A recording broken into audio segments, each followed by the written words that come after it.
थालापति विजय superstar south के राजनीति मैदान में आते हैं। 2 साल पहले पार्टी बनाते हैं और तमिलनाडु की 234 सीटों में 107 सीटें पहले ही चुनाव में अपने ले आते हैं। सरकार बनाने की दिशा में नजर आ रहे हैं। मगर ये सब हुआ कैसे? राजनीति में जब चुनाव आदमी लड़ता है तो बहुत सारे वादे करता है। इन्होंने भी बड़े बड़े वादे किए हैं। वादे कैसे? कि महिलाओं को कुछ सोना दिया जाएगा, जब बच्चा पैदा होगा तो उसको अंगूठी दी जाएगी। इस तरह के तमाम जो है लोक लुभावन वादे हैं जिनको एक फैक्टर माना जा रहा है इनकी जीत में।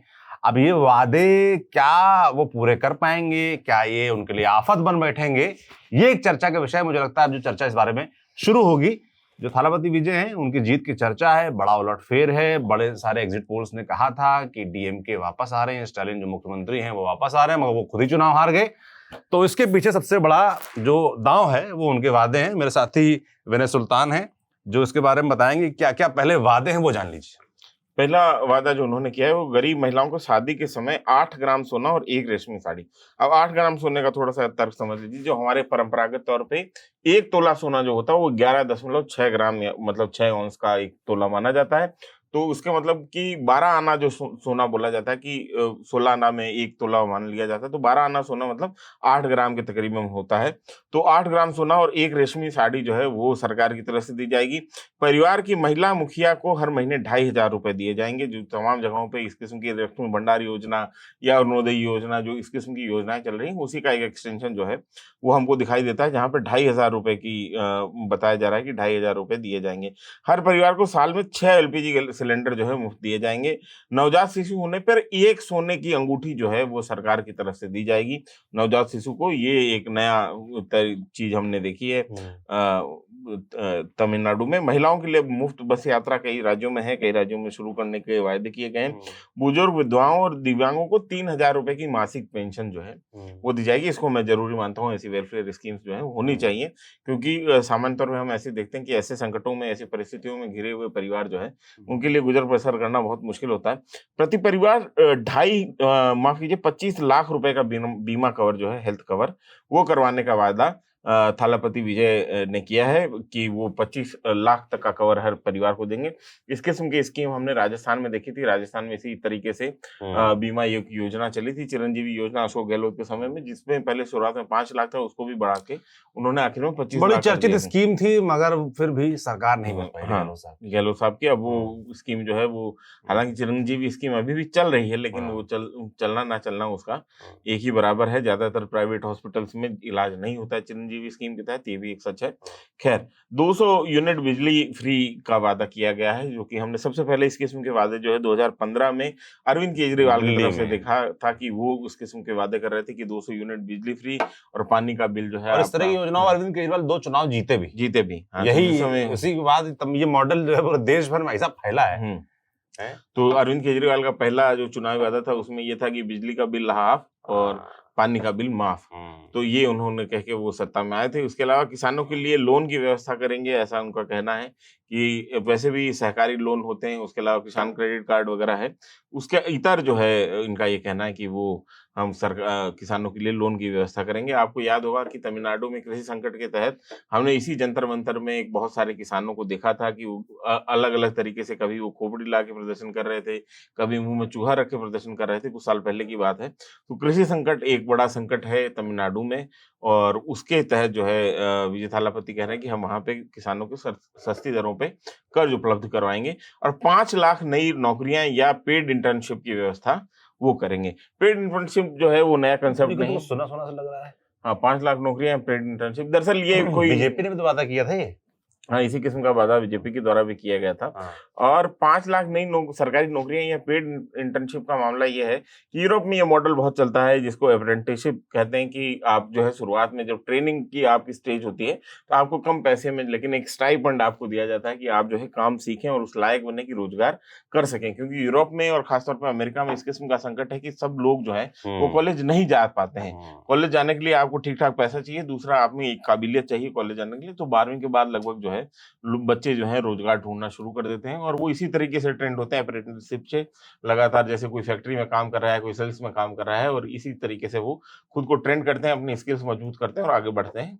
तो ये तरीका जो है वो विजय बता रहे हैं कि वो इन्होंने ये वादे किए हैं मिला जुला के, जो कि तमिलनाडु में इन वादों को एक इस तरीके से देखा जा रहा है कि विजय को जो है सत्ता में लाने में इन वादों ने महत्वपूर्ण भूमिका निभाई है। इसमें क्या अतरंगा वादा आपको लगा? मेरे को अतरंगी वादा आपको लगा? ये अतरंगी वादा भाई वही जो बच्चा पैदा होगा सोने की अंगूठी, 8 ग्राम सोना दिया जाएगा शादी में। ये थोड़ा हम लोग के लिए तो भाई अतरंगा ही है। यहाँ सोने का रेट इतना बढ़ रहा है, जनता परेशान बैठी है हम लोग के इधर। शादी बारात में बेचारे सामान्य परिवार है, 1.5 लाख के तकरीबन पहुंच गया। हाँ तो भाई अगर ये वाकई वो कर पाते हैं तो एक तरीके से आप देखेंगे तो बड़ी मदद भी कह सकते हैं, एक तरीके से बहुत लोग ये भी कहेंगे कि दूसरा तमिलनाडु में जो है एक सोने को लेके ऑब्सेशन, सोने के लिए ऑब्सेशन मुझे लगता है वहां पर इस तरह की स्कीम्स या हालांकि सोने को लेके ऑब्सेशन जो है पूरे भारत में ही, लेकिन तमिलनाडु में थोड़ा सा ज्यादा है कंपैरेटिवली ये कहा जाता है। मगर अच्छा साउथ में पॉलिटिक्स में देखा भी गया है कि हमने सुना है कि वहाँ फ्रिज बांटना, टीवी देना, ये यहीं से शुरू हुआ। दरअसल भारत में जो वेलफेयर स्कीम्स की शुरुआत जो है वो तमिलनाडु से ही है। के कामराज को इसका अध्येता माना जाता है, इसका प्रस्थान बिंदु माना जाता है, इसका प्रतिष्ठा करने वाले ऐसे मतलब पैटर्न के तौर पे देखा जाता है। उन्होंने सबसे पहले मिड डे मील स्कीम की शुरुआत की थी तमिलनाडु में। उसके बाद में जयललिता और करुणानिधि के बीच में इस तरीके से एक पूरी राइवलरी चली, जिसमें ये होता था कि वो अपने वोटर्स को क्या क्या नया ऑफर कर रहे हैं। तो टीवी से लेके फ्रिज से लेके मिक्सर और तमाम सारी चीजें जो है दोनों तरफ से ऑफर की जाती थी। हर घर के लिए टीवी दिया जाएगा, हर घर के लिए मिक्सर दिया जाएगा।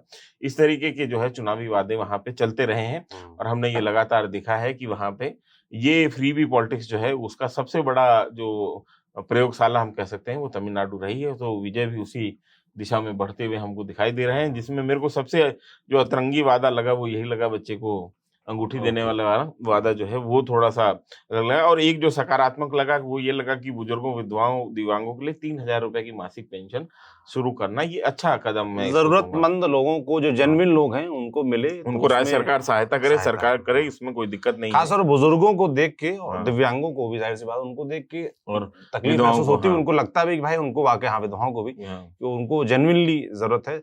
ऐसी जगह पहुंचे, बस अब देखने वाला होगा कि भाई राज्य का अपना एक बजट होता है, इसके अलावा तमाम स्वास्थ्य, शिक्षा, सड़क, इंफ्रास्ट्रक्चर, बहुत सारी ऐसी चीजें होती हैं जिनमें सरकार को इन्वेस्ट करना होता है। अब टीवी की चीफ जो है विजय, वो पहली बार सरकार हो सकता है बनाएंगे, तो ऐसे में वो कैसे मैनेज करेंगे ये अपने आप में देखना इंटरेस्टिंग होगा। बड़ी बात है। और इसके अलावा 5 लाख नई सरकारी नौकरियों की जो बात उन्होंने की है पेड इंटर्नशिप के साथ में, ये भी दिलचस्प बात है। अगर ये मॉडल भी सक्सेसफुली लागू हो पाता है तो भारत में बेरोजगारी की समस्या को एक स्तर तक जो है हल किया जा सकता है, कि ज्यादा रोजगार पैदा किए जा सकते हैं ज्यादा लोगों को। क्योंकि हम ये भी समझते हैं कि जॉब में रहने के दौरान जितना आदमी सीखता है उतना वो पढ़ के या थ्योरी पढ़ के नहीं सीख पाता। ये हमारे आपके साथ में भी हुआ, जब हमने पत्रकारिता की पढ़ाई कर रहे थे तो हमको क्या आता था, उसके बाद में धीरे धीरे जब हमने काम करना शुरू किया तो धीरे धीरे चीजें समझ में आना शुरू होती हैं। तो हम ये देखते हैं कि ये पेड इंटर्नशिप जो है वो अच्छा एक्सपेरिमेंट हो सकता है। हाँ, इंटर्नशिप पेड इसलिए अच्छा हो सकता है कि कम से कम जिसका जो स्किल है उस स्किल को शेप देने में वो बेहतर रहेगा, और किसी के पास कोई स्किल है उस शेप मिल जाएगा, थोड़ा उसको एक्सपोजर मिल जाएगा, तो जाहिर सी बात है आगे एक रास्ता बनने के लिए बनता है। पर ये लागू हो जाए, भाई हम लोग की चिंता तो ये रहती, वादा सरकार ये जो भी चुनाव लड़ रहे हैं पक्ष कुछ भी करें, लागू हो ना हो, हमारी नजर तो इस पे रहती है और नजर हमारी बनी रहेगी, हम पिंच करते रहेंगे। दक्षिण भारतीय राज्यों में हमारी नजर कम जा पाती, पर हम कोशिश करेंगे वहां भी हम नजर रखें। बाकी नॉर्थ इंडिया में तो हम कोशिश करते हैं कि हिंदी भाषी क्षेत्र में जो हम देख पाए, जान पाए, पिंच करते रहें। आपको ये जो तमाम वादे हैं इनके बारे में आप क्या सोचते हैं? इस तरह के वादों, फ्रीबीज की बड़ी चर्चा चलती रहती है, उसके बारे में आप क्या सोचते हैं? और आपको क्या लगता है थालापति विजय वाकई पूरा कर पाएंगे? हालांकि उनको समय दिया जाना चाहिए, इसमें अभी हम बहुत क्रिटिकल नहीं हो सकते। अब समय बीतेगा तब समझ में आएगा कि क्या वादा था और क्या फसाना था। देखते हैं। नजर हमारी बनी रहेगी। मैं सौरभ त्रिपाठी, मेरे साथी विनय सुल्तान, कैमरे की सुधांशु। शुक्रिया।